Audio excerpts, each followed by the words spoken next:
Welcome to Business Notes. I'm your host, Diane Bogino. Our guest today is Giuseppe Grammatico.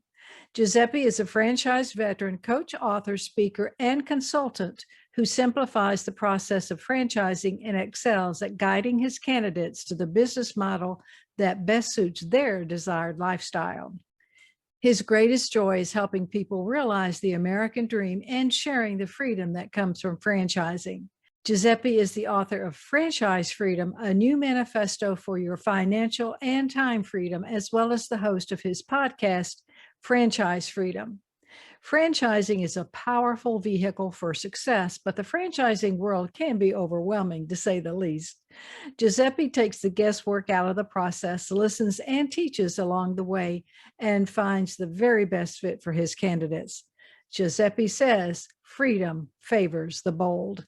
Here's Giuseppe to tell us how those bold enough to take action on their goals are the ones that realize the freedom boldness can deliver. Giuseppe, thank you for being on the show today. Welcome to Business Notes. Diane, thanks for having me. Looking forward to today. So Giuseppe, I would like for you to share with the audience a little bit about your journey, how you got into the franchising world. Yeah, it was a very long journey, but the shorter version of it is my parents. I'm first generation Italian. My parents were from Sicily, Italy, and came here to originally New York and then New Jersey to open up their restaurant. So I had worked in that restaurant for many, many years as a busboy and waiting tables, and focus was cooking in the kitchen that I truly enjoyed, and so I had a real good exposure to it versus reading about it or hearing about it, and loved having that business with the family, but the hours were rough, weekends, holidays, and things like that. So getting out really late on a Saturday night to the point you were just too tired to even want to go out. So I went the corporate route. First person in my family to go to Rider University. Got my undergrad. Got my first corporate job. Left that to go back for my MBA, and kept getting corporate jobs.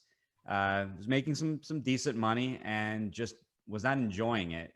Which you're making good money, but just miserable in the process between a long commute and just the job just wasn't fulfilling. So hooked up with a business coach. We explored other possibilities.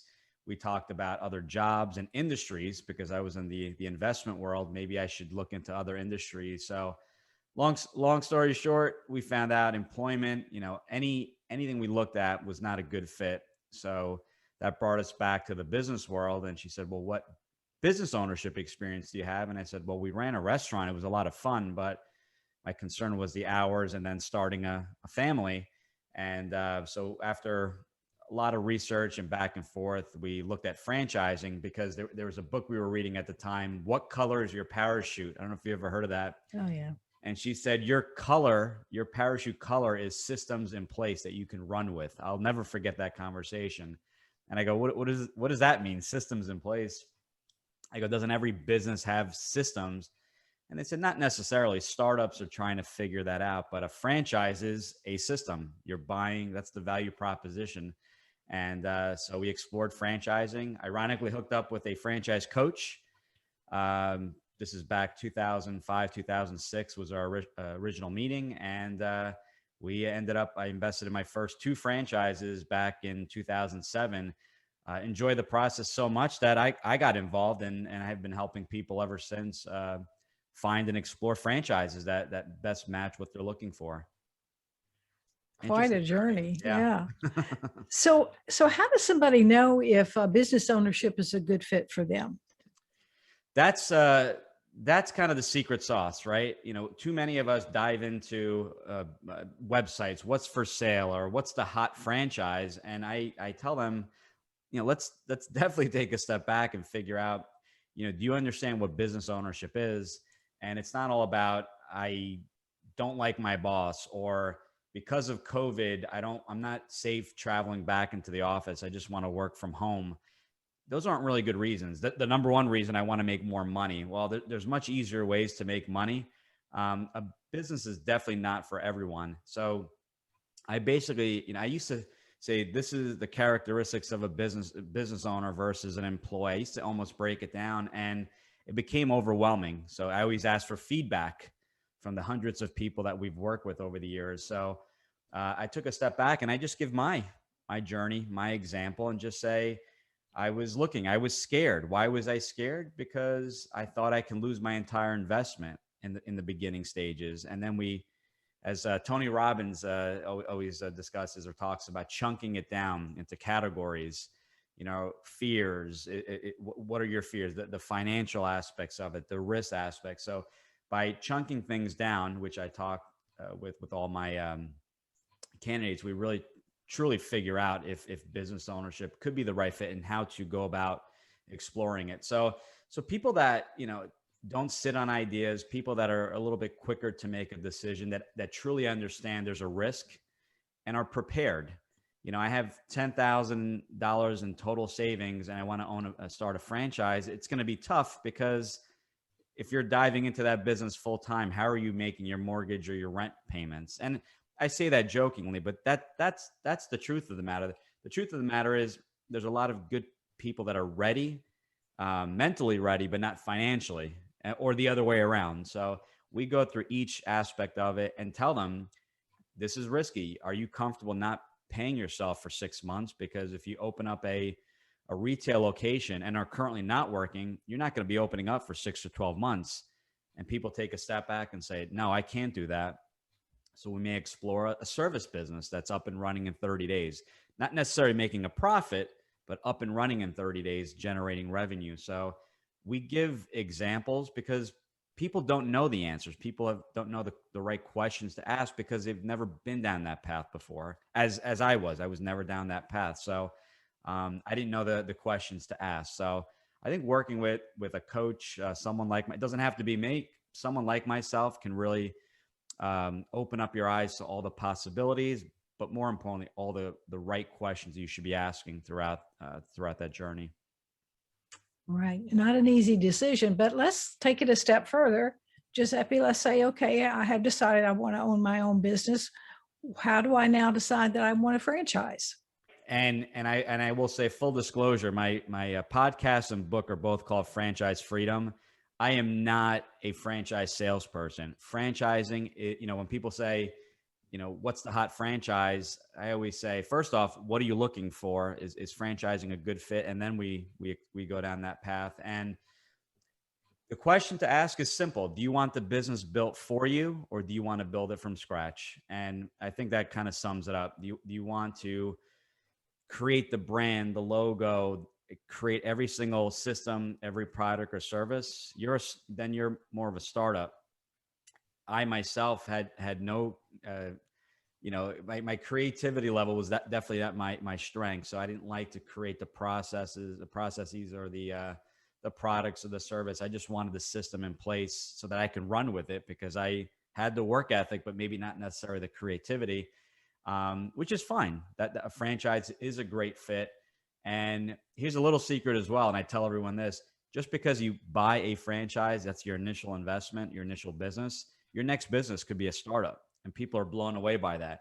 Just because you're in a franchise doesn't mean that's kind of your label. I'm a franchisee and that's all that's the end all be all. You can own a franchise, you can do a startup, you can do them both at the same time.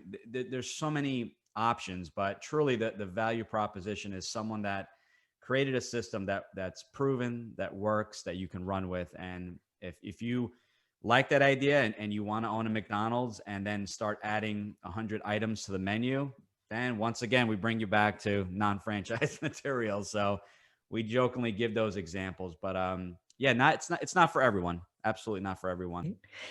But if I ask you what is a franchise, is that what you would tell me is simply something that has systems in place?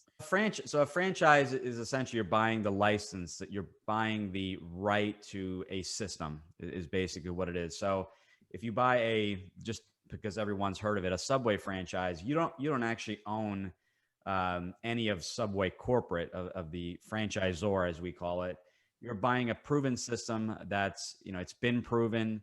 There's vendors in place, systems in place, and you're gaining, that all that experience, that know-how, the marketing, but you're also getting access to thousands of franchisees that you can leverage.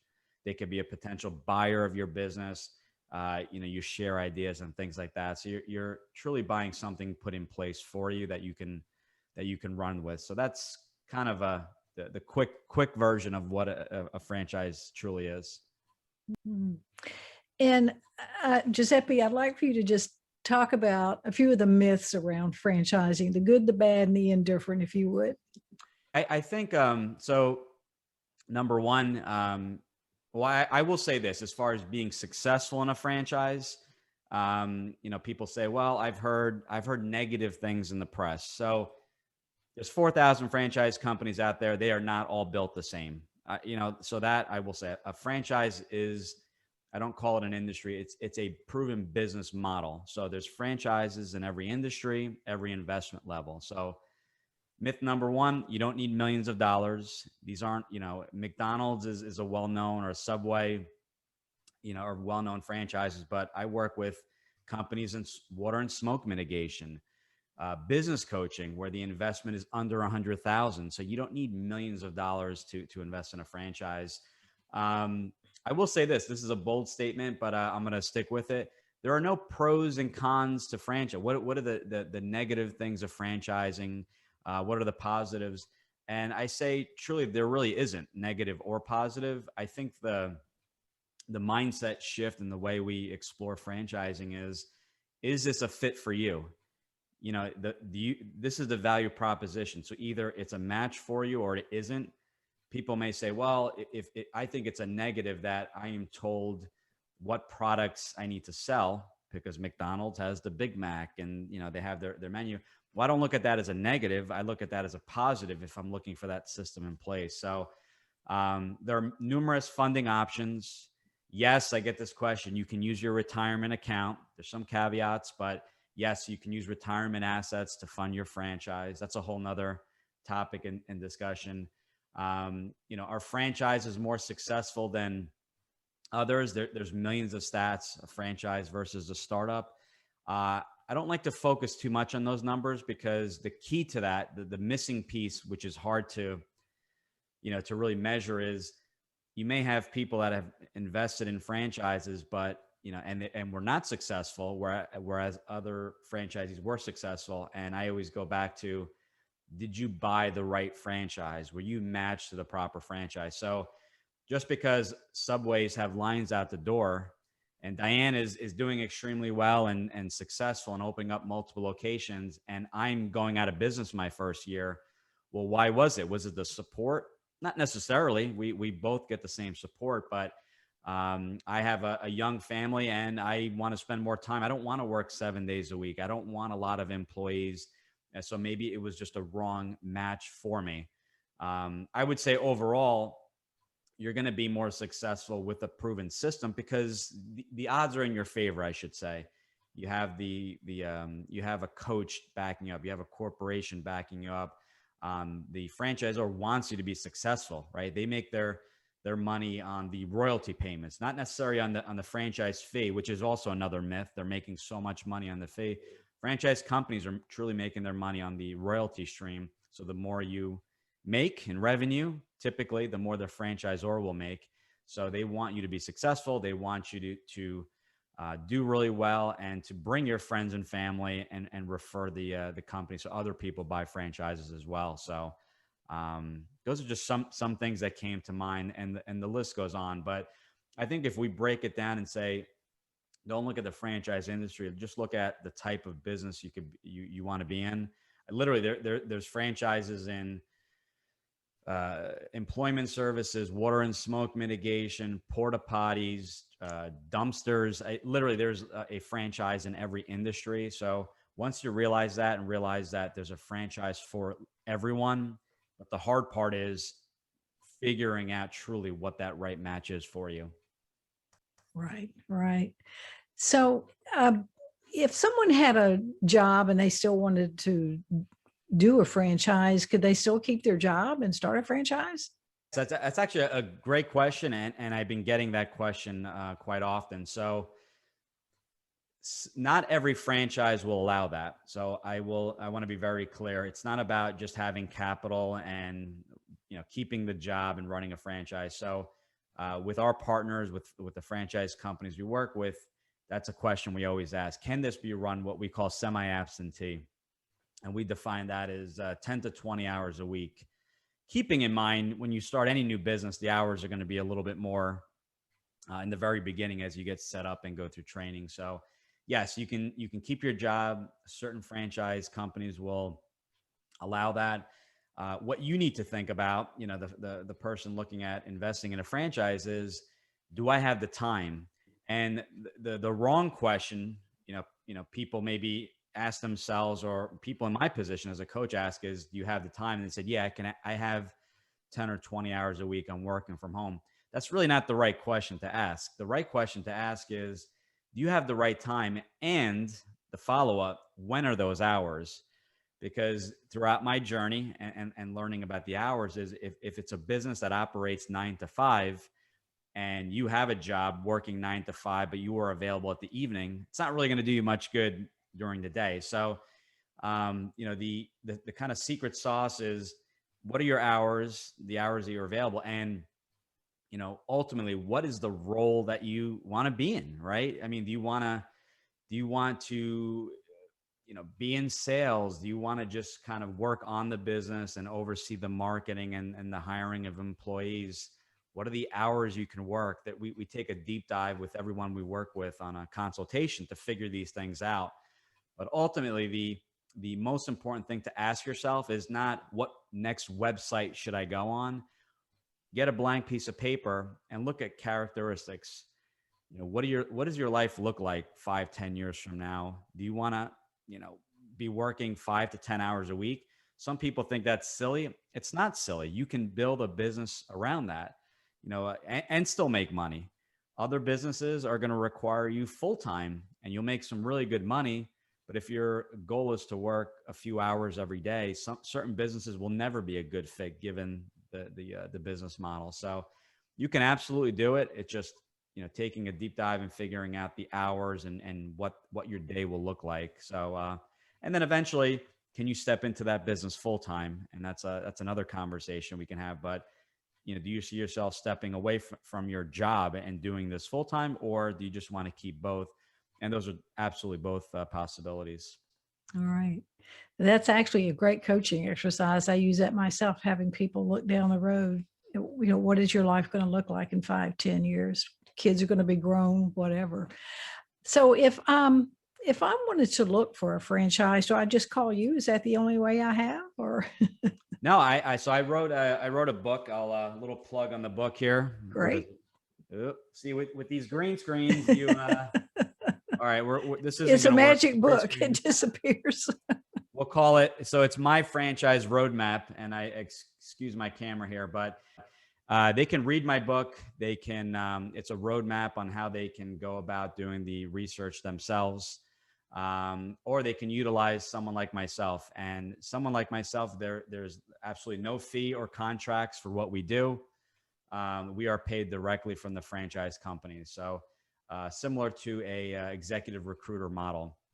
So if we work together, the first call is a right fit call. And if we mutually decide to work together, I send that over a questionnaire, and then we dive into a consultation call, which is truly the, what you want from a business. What are your goals, your 5-10 year vision and plan?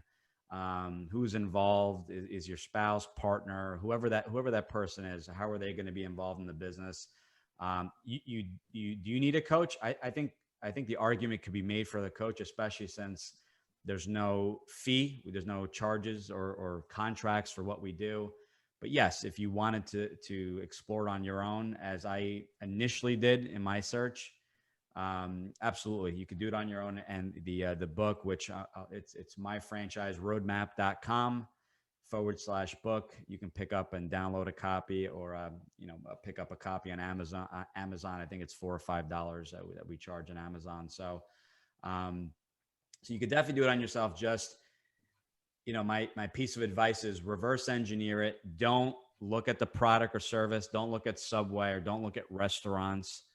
Reverse it, right? Reverse engineer it and figure out what the ideal business looks like. Because once you dissect what that business looks like, you're going to rule out industries such as, and it's not a knock to the restaurant industry, but I want a few employees ideally. I want the business to work during normal business hours. Well, that's the complete opposite of a food service or restaurant industry type of business. So I think once you work in reverse order, you're more selective, and then you can pick, typically we look at 2 or 3 franchise companies that match. The other way, you kind of go down a rabbit hole. What are the restaurants that match? And you start to shift your priorities. Well, a Subway is 100,000 more than what I wanted to invest. Okay, I'll suck it up. I'll get a loan. The hours are 7 days a week. Okay, I'll change my wants a little bit. And now you're 4 or 5 characteristics deep, and you're changing. Now it's a completely different business than what you were originally looking for. I'm here to tell you, using myself, a consultant, or doing it on your own, there is literally a business for everyone. And it could be something that you've never thought of. We just had a family invest in an eyelash extension franchise, something they never thought they would ever invest in. It was a husband and wife, and they ended up investing in 3 in northern Florida, and they are happy. It's a business. It's a product they enjoy. The demand's there. It's reoccurring, and it's not something they ever thought to ever invest in. So we definitely like to bring those ideas to the table. And typically we start with, what is the company? It's a technology company that offers marketing, a call center, great customer service. And oh, by the way, they're in mosquito spraying. Oh, by the way, they're in eyelash extension. So once we approach it that way, it opens up the possibility to numerous ideas and different franchises. Interesting. So tell us a little bit about your podcast. Yeah, so the podcast is Franchise Freedom. I so wish podcasts were big back in the day. It is literally, you learn from some of the best out there. So we talk to funding experts. So you have questions on funding, instead of hearing me, you can hear it directly from the source. We have attorneys on there, financial advisors. In my book, we talk about building a team, and I interview not necessarily the people on my team. Some are on my team, but that they'll actually break down the importance of, looking financial advisors, the complete asset allocation, and where does a business fall into place, the legalities, how to protect yourself, successor plans, estate planning, and things like that. But we even talk to things I don't necessarily specialize in, but Diana, if I have a great idea for a franchise, how do I bring that to market? So I have Mark Siebert from the iFranchise Group, very successful guy, very successful company, has launched multiple well-known franchise companies. And he doesn't dive into, you need to convert your business into a franchise. He talks about the same thing I do. Why do you want to franchise your business? You're doing really well. So he asked the difficult questions. We have people in social media and online marketing. So every episode brings some value to the table, and you can truly learn quite a bit in 30 minutes or less. It's called Franchise Freedom because we talk to a lot of people, like, the question you asked me in the beginning of the show, what was your journey from corporate exec to business owner? So most of the people we talk to have a really good and interesting story. Some are still working and have the business. Many of them went full-time, but it's nice to get some perspective. The first-time business owner is nervous making that decision. So they talk about, hey, guess what? It's normal. And it's okay to be nervous. It's okay for your heart to speed up and start sweating. I talk about the signing of my first franchise. Mistakenly filled in the total amount where the name of the franchise company was to go. I reversed the order on the check because I was so nervous, writing the largest check. And I talk about it. Hey, I've been successful in my journey, but I'm human as well. Was I not nervous? Absolutely. My wife and I were extremely nervous. We did our due diligence. So I think hearing stories of people that have done well over the years, and not just hearing my story, but hearing other people's stories, I think it helps people, gives them a little bit of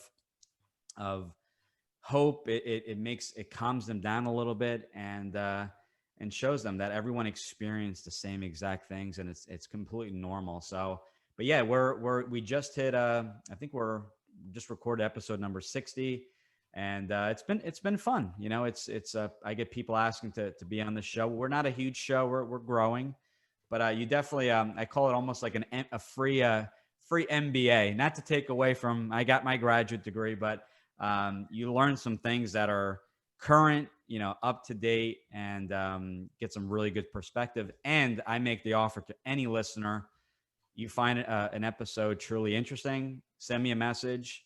I don't have any employees. I do everything on my own. I'll make that introduction if you want to speak with that CEO, and I'll make the introduction same day. So to anyone listening to any of my shows, if you don't want to speak to me, I don't take offense, but I'll make an introduction, and yeah, I'll send that intro. And I've made multiple intros over the last year or so. Wow, good to know. Giuseppe, you have brought some great insight into the franchise business and into business in general, and people really need to think about making that move either way. I appreciate your time today. Thank you so much for being on the show. Dan, it was a pleasure. Thanks for having me. Thank you for watching Business Notes. We've been speaking with Giuseppe Grammatico, franchise veteran, coach, author, speaker, and consultant. I'm your host, Diane Bogino, bringing you business ideas you can bank on.